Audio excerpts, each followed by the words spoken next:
Obama gave his recent speech towards the Middle East. He didn't mention Saudi Arabia. Saudi Arabia barely just came up in your, only in terms of fighting al-Qaeda, did it come up in your discussion just now with Christiane Amanpour. Is the lack of discussion of meaningful democracy in places like Saudi Arabia an example of what's been called the Muashar doctrine?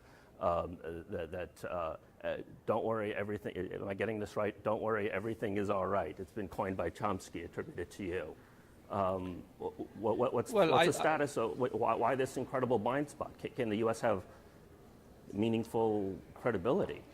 We've seen different reactions to the crisis in different Arab countries.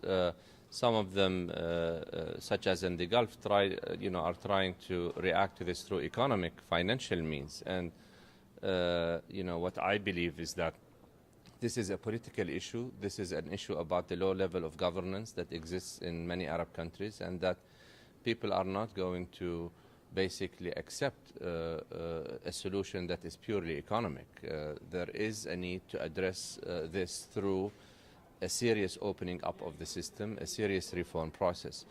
For the United States, obviously, which has followed a policy of prioritizing stability over democracy for many decades, switching to a policy that pursues stability through reform rather than stability over reform is not proving to be a very easy process.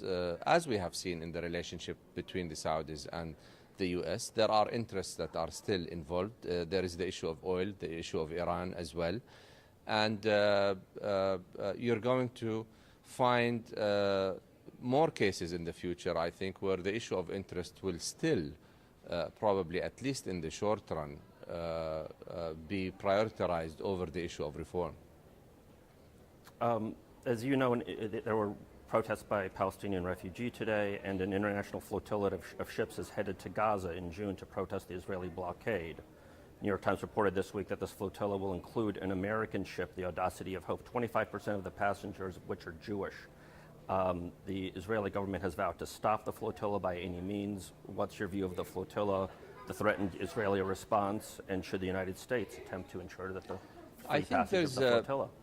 There's a feeling of empowerment in the Arab street today that is finding its way to the Palestinian street. In other words, the feeling of powerlessness, which has permeated in the Arab world for so long, is no longer there. And I think that the Palestinian street will not stay silent if there are no sort of serious moves to end the Arab-Israeli conflict. I expect, frankly, more of these moves to take place, particularly after September, when the issue of recognizing the Palestinian state will go before the United Nations. And I think there's a new feeling in the Arab world that is shifting from a feeling that the United States needs to, holds all the cards and needs to resolve the conflict, something that I agree with. I think you're seeing a shift towards a feeling that the street can affect peaceful change in a way that has not been done before.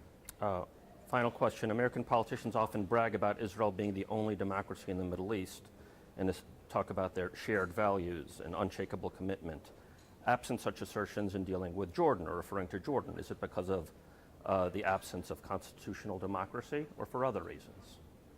Well, Jordan is a case where actually the monarchy enjoys wide legitimacy, unlike some of the other countries that we have seen.